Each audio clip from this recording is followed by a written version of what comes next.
fingers strained and unraveled, like the fair little hairs on his arm in the cold.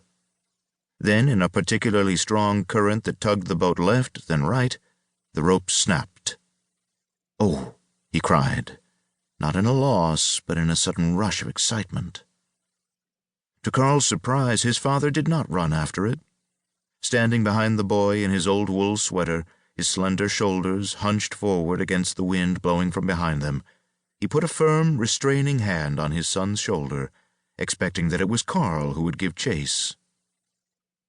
"Father." "She craves her freedom," his father said softly. "But she's trapped." "The river craves her as well, and the river is mightier," his father said. "Do not grieve, we had a good run with her." Carl did not mourn the loss, but his own thwarted plans.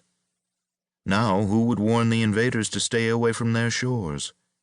He watched the boat rise and fall and occasionally twist like a weather vane on the rapid waters. The young boy watched until he could see her no longer, and then with a misty rain rising against their necks, they went home. The next day, on his way to the schoolhouse 7 blocks away, Carl walked along the river as always.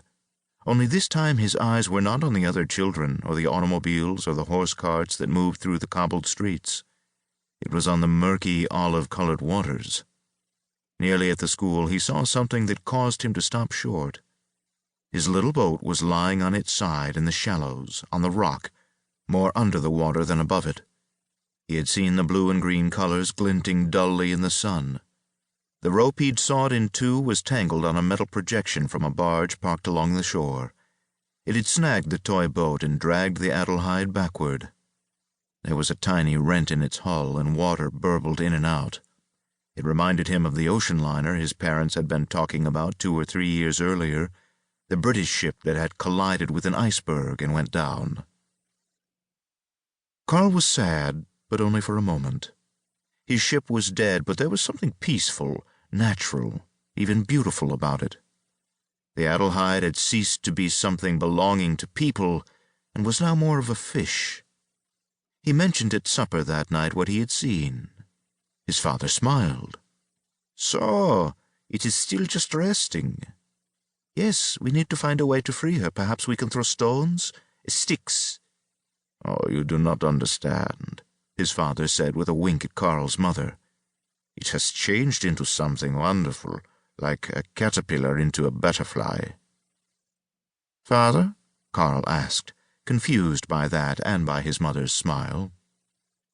"It has become an Unterseeboot, a U-boat." "A U-boat?" he repeated. The word, the mysterious way his father said it, sounded fascinating and strange. For a moment the boy forgot his loss. "What is a U-boat?" "It is a ship that sails beneath water," the man replied. "Beneath?" the boy said reverently. His mind immediately conjured a version of the Adelheid, with a tail and a fin made of metal like a smokestack, with mermaids in the bridge and on deck. But after dinner his father took him to the desk where he wrote his correspondence, and, dipping a pen in ink, drew out a cigar-shaped object with stick-figure men inside and an air tube running to the surface of a roughly sketched sea. He added a pump inside, in the back, and explained that from what he had read the boats draw in air, then withdraw the tube and submerge. He sketched a propeller in the back and explained that, like an automobile, it used fuel to drive the U-boat forward. Carl never thought of the Adelheid again. In all their talks, in all their reading, in all his own studies, in all the classes he had sat through, Carl had never heard of anything like that. Immediately after eating, the young boy went across the hall to Herr Lang, a retired school teacher who sometimes helped Carl with mathematics and who owned more than an atlas and a dictionary. He possessed an encyclopedia, an incredible library of knowledge. Together, Carl and the old bachelor looked up U-boats. There was a little about how the French author Jules Verne inspired engineers with his novel 20,000 Leagues Under the Sea in 1869, how the first working designs were tested later in the 19th century.